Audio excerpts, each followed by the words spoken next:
Voici les unes des journaux parus à Kinshasa. Le guide qualifie de fouiller les observations d'Henri Thomas Lokondo Yoka sur la loi des finances. Quant à Eugène Diomine Ndongala, le phare était chez lui dans la suite de l'opposition. Le potentiel signale le renouvellement du mandat de l'ESSEC pour 12 mois. À Mombasa, Uhuru stigmatise les exactions de la milice de Morgan. Enfin, la référence plus affirme que Jean Bamanissa a une idée des desiderata de la masse. C'est tout pour les unes et maintenant la revue de presse. Recensement général 2013, la prospérité évalue à 95 millions de dollars américains les montants que cherche la RDC pour ce faire. L'objectif majeur est de doter les agents recenseurs des matériels efficaces afin de leur permettre de bien faire leur travail sur le terrain. La consoeur relève en passant le vœu de l'UNFPA de solliciter la révision de la loi interdisant la publicité sur les produits contraceptifs.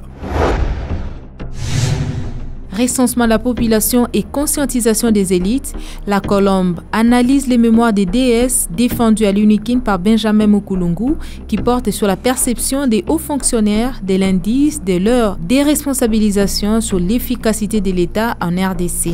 L'hebdomadaire définit la déresponsabilisation comme consistant en l'accaparement de l'ensemble de travail par les ministres et leurs cabinets.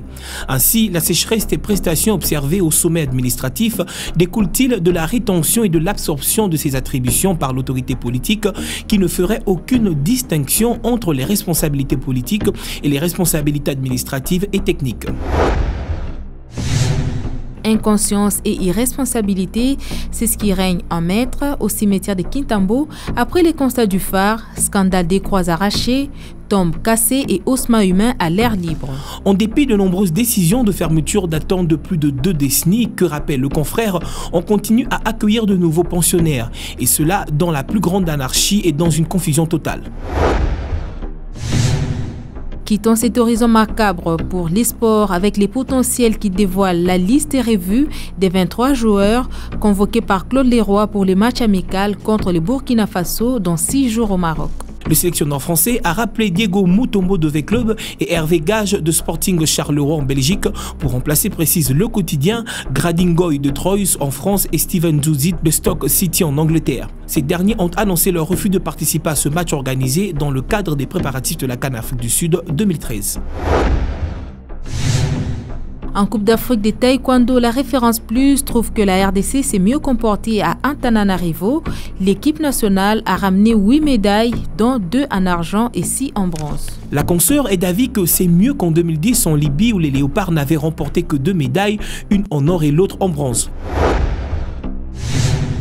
De Madagascar en Zambie, le guide a suivi Zaïko après un brillant passage dans ce pays. Ce samedi, l'orchestre retrouve Mugila Gila dans la commune de Kasavubu. Depuis son retour au pays, l'hebdomadaire voit Nyoka Longo vivre une sorte de renaissance artistique et sentimentale. Le chanteur va se remarier très bientôt. C'est la fin de ce journal des journaux parus ce 9 novembre 2012. Messieurs, dames, merci de nous avoir choisis pour vous informer.